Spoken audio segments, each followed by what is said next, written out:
It's a 6-3 decision shaking the entire country. And we will abolish abortion. We are the pro-life generation. Protesters on both sides of the issue making their voices heard. We've been knowing this was going to go down since Kavanaugh. It's a ruling many have been expecting for months, even years. Tonight, team coverage of the Supreme Court's historic decision on abortion as the longest-running newscast in the East starts now. On your side, this is WNCT 9 News at 6. Now, with Roe gone, let's be very clear. The health and life of women in this nation are now at risk. President Joe Biden calling today's Supreme Court decision wrong and extreme. Meanwhile, Republicans on Capitol Hill are celebrating it. This decision is a victory for the pro-life movement and for the generations of Americans who never gave up hope. The United States Supreme Court today reversing course on nearly 50 years of jurisprudence. Good evening, everyone. Thanks for joining us. I'm Ken Watlington. Angie Casada is off tonight. The conservative majority court siding with the state of Mississippi in Dobbs versus Jackson Women's Health Organization. With their case, Mississippi officials asked the High Court to eliminate the constitutional right to abortion, first established in 1973. Once ruled, protesters erupted outside. I kept hoping for the best, but it's clear that these justices don't care about the majority of Americans and their voices. This is going to be like history. This is just the beginning of, the pro-life generation, being there for women, for the unborn. Writing for the majority, Justice Samuel Alito said, quote, the Constitution does not offer a right to abortion. The court's three liberals writing today, they dissented with sorrow for the many millions of American women who have today lost a fundamental constitutional protection. And this 6-3 court ruling is expected to lead to abortion bans in roughly half of the nation's states. On your side, digital reporter Emily Severage spoke with state officials and local experts about the implications this ruling will bring for women across the country. Absolutely, Ken. The overturning of this landmark 1973 case, Roe versus Wade, means that decision now lies in the hands of the states. Now, 13 states, mainly located in the South and Midwest, already have laws on the books called trigger laws to ban abortions in the event Roe is overturned, which go into effect within 30 days. As of Friday afternoon, 4 of those 13 states have already put those trigger ban laws into effect. Louisiana, South Dakota, Kentucky, and Missouri, with more states expected to follow. But for most states, political deliberation among state legislatures and state governments is the next step. Ultimately, what we're going to see is a variety of decisions made by the states. It's a strength/weakness of federalism that there will be differences across the state. It's part of the design, not a bug. That we have a system of federalism here where you will see, like I said, I would expect Mississippi's probably going to go even stronger on the pro-life side. New York is going to probably go more pro-abortion rights than they have been in the past. Lockerbie says now you don't have 9 justices making a decision for the whole nation, but instead, hopefully, the people making those decisions through their elected officials. Attorney General Josh Stein says here in North Carolina, women have a right to an abortion up until 20 weeks written into the state's general statutes, and he'll push for that protected right. Here in North Carolina, I have absolutely no doubt that if the Republicans had a supermajority in the General Assembly, they would prohibit women's right to exercise their reproductive freedoms. But they're not doing it today because Governor Cooper would veto it, and there are enough Democrats in the legislature to uphold that veto. Governor Cooper made a statement that reads, for 50 years, women have relied on their constitutional right to make their own medical decisions. But today, that right has been tragically stripped away. That means it's now up to the states to determine whether women can get reproductive health care. And in North Carolina, they still can. I will continue to trust women to make their own medical decisions as we fight to keep politicians out of the doctor's exam room. Now, Dr. Lockerbie, Governor Cooper, and Attorney General Josh Stein expect the upcoming days and weeks to be filled with upheaval, anger, and joy over this decision as political deliberations at the state level begins. In studio, Emily Severage, 9 on your side. Emily, thank you. And with North Carolina not one of those trigger states, state Republicans are now saying they're going to wait until after the election to act on abortion. The state has had a law on the books for several decades that bans abortion after 20 weeks with certain exceptions. but federal courts blocked it under Roe v. Wade. It's been bad law for 50 years, and I'm excited to finally see this day. North Carolinians should fully expect that when we're in session next year that we deal with this and that we enhance those protections for the unborn. The right to abortion and the right to health care is really on the ballot this November. I hope that, even though this decision is devastating, I hope that it will motivate people to come out and vote.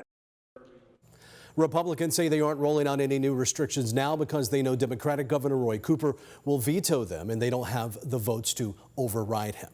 And with this decision being the topic around dinner tables across the nation tonight, we want to hear your thoughts.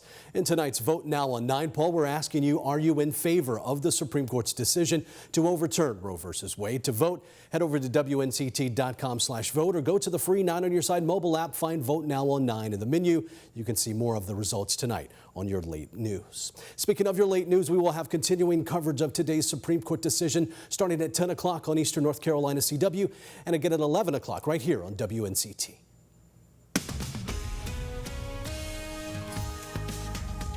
Switching our focus now, one thing I think we can all agree on today, Jerry, the weather we had out there, just about perfect. It's a beautiful day here in Eastern North Carolina. It really, really is. We've had a lot of sunshine outside. On your side, this is WNCT 9 News at noon. Good afternoon. Thank you so much for being with us here on this Friday. Rob, we have been tracking Ian all this time, definitely feeling those effects so far. Yeah, absolutely. Not everybody's getting tropical storm force winds, but that's not the main impact with this. And we have some storm surge along the Neuse River. The tide out there on the south-facing beaches are starting to run a bit high as well.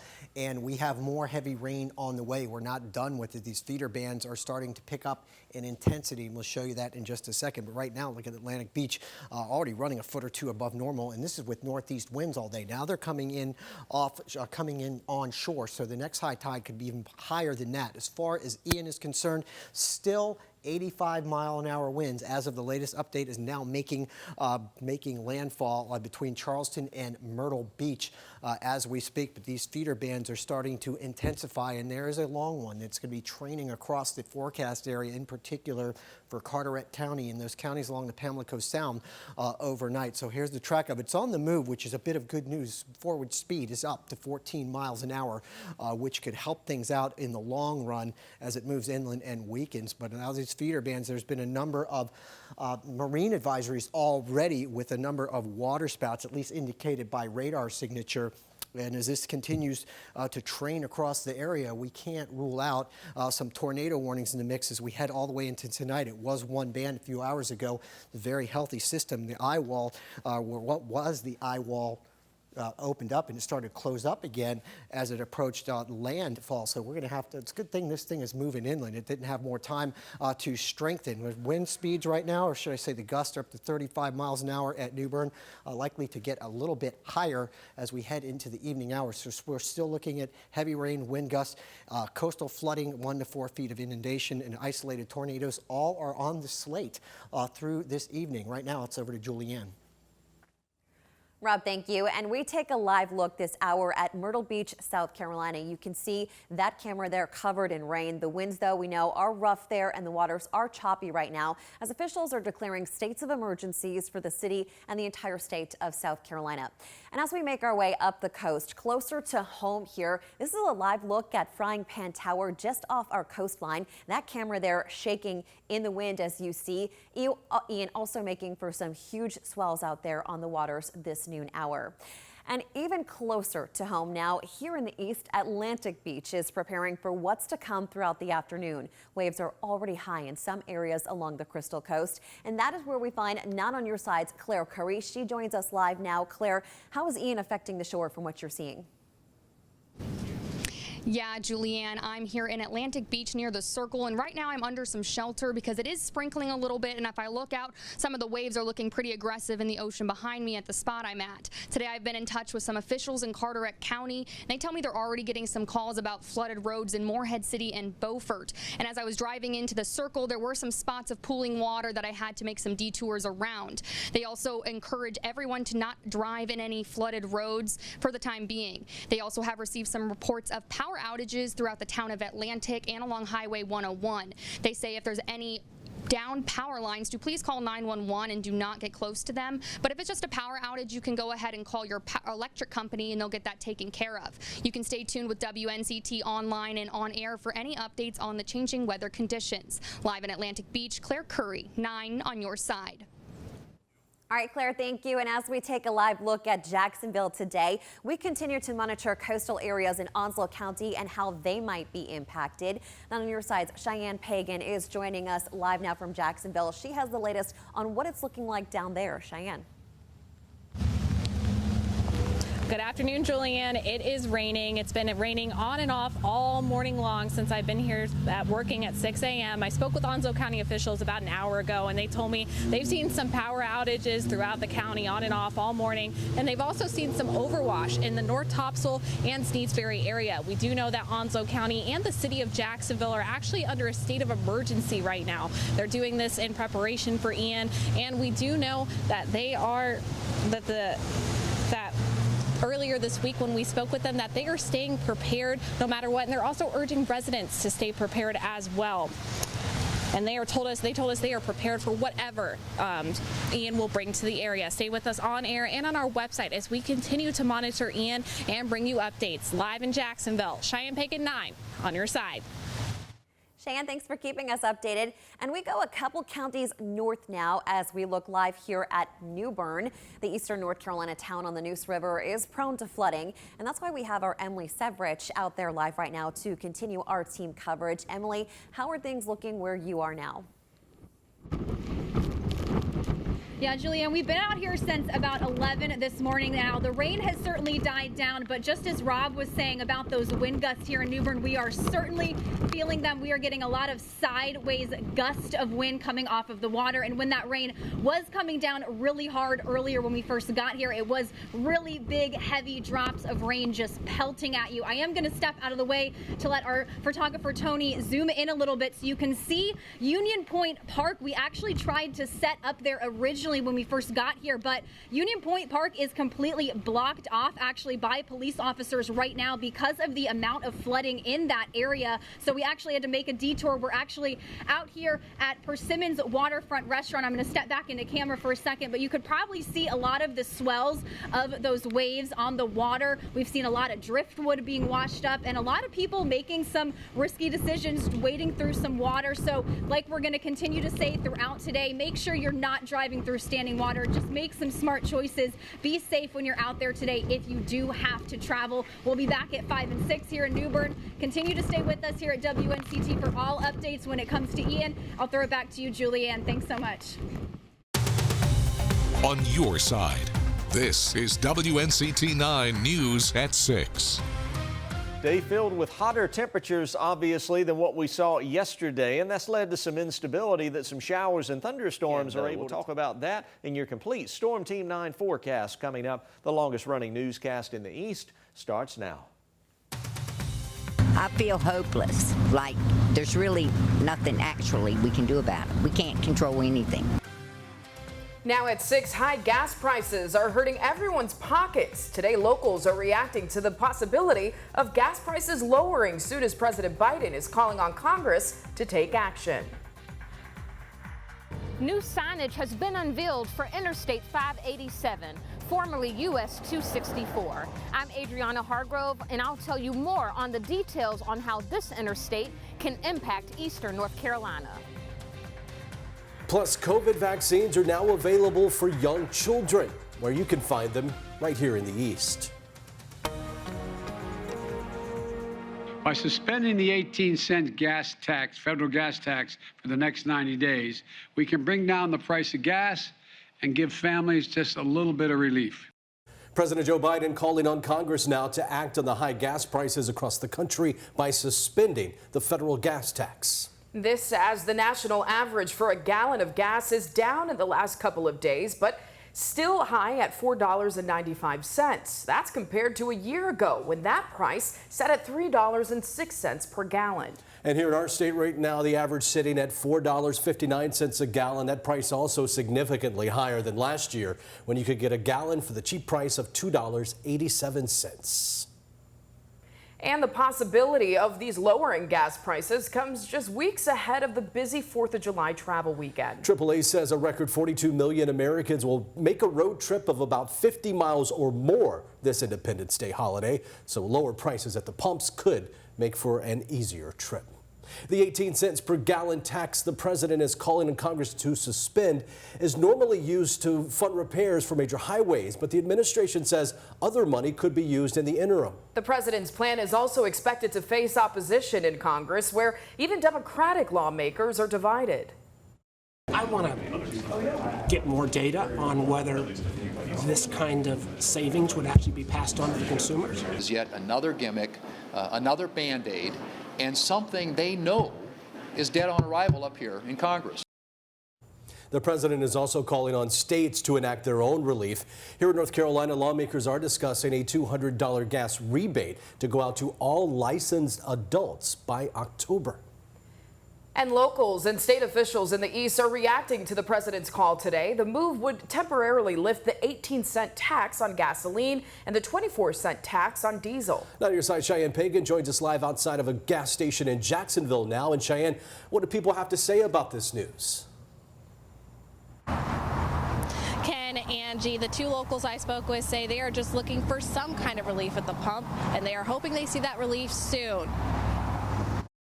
I feel hopeless, like there's really nothing actually we can do about it. We can't control anything. Onslow County resident Diane Gebhardt tells me she put $30 into her SUV and only got half a tank. I stay home a lot to take care of my mom, but I try to stay off the street as much as I can. Resident Steve McAleer thinks this potential move in Washington will help eventually, but for right now, it's just how it is. You got to do it. You got to, if you want to get where you have to go. I mean, I'm heading to Myrtle Beach right now, so I know on the way back I'll be putting in some more gas. As residents hope for relief soon, President Biden is calling on Congress to support the federal gas tax holiday. It doesn't reduce all the pain, but it would be a big help. I'm doing my part. I want the Congress, the states, and the industry to do their part as well. Some fear this move could negatively impact the country's infrastructure in the long run. In Washington, Congressman Greg Murphy offers what he feels lawmakers in D.C. need to do. What needs to be done is to unleash American independence in oil and gas. And if that were done, you would see oil and gas prices plummet. For McAleer, he hopes something changes soon. When it comes down to, I don't know how some people are surviving with, especially, elderly people, if they're on a fixed income. It's people with kids and families. I don't know how they're doing it. So this gas station behind me is actually at $4.36 a gallon. AAA says that the price of gas has gone down 6 cents, but it's still 22 cents more than what we were paying about a month ago. Live in Jacksonville, Cheyenne Pagan 9 on your side. Cheyenne, thank you. And with the possibility of gas prices dropping with a gas tax suspension, we want to hear from you. In tonight's Vote Now on 9 poll, we're asking you, how long do you think the gas tax suspension should be? Do you agree with the proposed 3 months, or should it be 6 months or up to a year? Well, right now, most of you are saying that it should last around 6 months. To vote, you can just head to WNCT.com/vote or go to the 9 on your side mobile app and find Vote Now on 9 in the menu. You can see more of these results tonight on your late news right here on WNCT.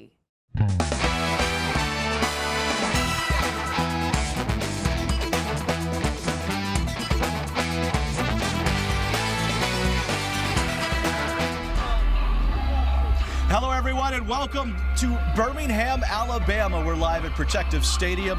Brian Bailey, Ken Watlington. This is the Birmingham Bowl pregame show as we get you set for East Carolina, Coastal Carolina, coming up in about 79 minutes. 79 minutes, ready to go. I tell you what, bowl games are great. You find out about a month ahead of time, and then you have to have the build up and get set to go, and then you arrive at the bowl site, and it's just a lot of fun. Let's set the stage for you, what we're going to bring you over the next half hour. Of course, we're going to hear from both teams about what's going to happen happen on this field later tonight. But the Pirates also spent Christmas here in Birmingham, and we were along for the ride. We'll show you some of the things they did outside of practice to kind of keep their spirits high this year during the holidays when they had to be away from their families. Yeah, it's very difficult when you're away from your family for Christmas, but the Pirate players, Mike Houston has always said, we're a family, and when you spend Christmas together, that's what you get. We'll also look back at the last time the Pirates played in a bowl game, which was here in Birmingham. But first, let's hear from both teams. Let's hear from both teams. East Carolina comes into this matchup at 7-5. Coastal Carolina is 9-3. The Pirates made a bowl last year, but didn't get to play because of COVID problems with Boston College, and they're not taking today for granted at all. You know, it's a great time of the year, and we're honored to be representing East Carolina University. Ready to lock in for the game and get ready. It's my last game, so definitely got to go out with a bang. It's something that, we came in with a goal in mind is to get us back to a bowl game, but also to win the bowl game. So we're here and might as well win it now. Standing in the way of a Pirate Bowl win is 9-3 Coastal Carolina, the runner-up in the Sun Belt. Chanticleers boast a high-powered offense, but it's Coastal's defense that's on the mind of their interim head coach and how they'll stop the Pirate offense. Yeah, a lot of weapons. I probably don't have enough time to list all of them. Running backs, extremely good. Quarterbacks, man, he seems like he's been there 20 years. He knows he can do it all. He makes the throws. What I see in him, he gets them in there all the right plays. He makes a lot of good checks. The receivers are huge. O-line's big. It's going to be a challenge for us defensively. And we'll talk more about Coastal Carolina and their quarterback coming up in just a second. But this is a really should be competitive matchup. Yeah, both teams have great offenses. It may come down to the team that plays defense that wins this football game because both defenses have struggled. Both defenses have struggled. You mentioned Coastal Carolina gave up 47 points just 2 games ago. If they do that to ECU, they might lose. Yeah, exactly right, because East Carolina can get it cranking on offense. I just talked to Coach Houston a few minutes ago, and he said, I don't know how well we'll play because it's been 31 days, but we're going to go after it because our guys are ready. The Pirates have been practicing in Alabama, but because of the cold weather over the Christmas weekend, they moved the practice indoor on Saturday and Christmas Sunday to Tuscaloosa and the University of Alabama's indoor facility. A great way to stay warm while working to get better, but also a chance to experience the home of the 18-time national champion Crimson Tide. Very fortunate to have the relationships with the staff at the University of Alabama for them to allow us to use their indoor practice facility this weekend, and just really grateful for them and the hospitality shown towards us. And I think our guys will get a kick out of that, and it'll be a great experience for the kids. It was good, just going into an inside facility, just looking at things that we may have in the future. You never know. It's just different facilities and different things than East Carolina, But SEC is different, so it was pretty, pretty good. It felt good practicing in the indoor facility. Back here at Protective Stadium, just up in the press box, Jeff Charles, the voice of the Pirates, will call his 15th bowl game for ECU tonight. And he's called some good ones, including the magical Peach Bowl after the 1991 football season. Charles says he believes this game, tonight's bowl game, could be something special as well. Yeah, no doubt about it. I think everybody's excited about it. You've got 2 regional teams that have never played before, and they're separated by just 3.5 hours. And it's a great quarterback matchup, the marquee matchup with Holt Nailors and Grayson McCall. So I think there are a lot of storylines going into this game. It should be a very competitive game. And we cannot wait. We're now less than 75 minutes away from kickoff of the Birmingham Bowl, but still ahead on our pregame show. We'll recap the Pirates' road to Birmingham. A look back at the first half of the season is next. And plus, our Garrett Short will take a look at defensive standout Miles Berry, how the senior linebacker is ready for his last game here in Birmingham at the bowl game.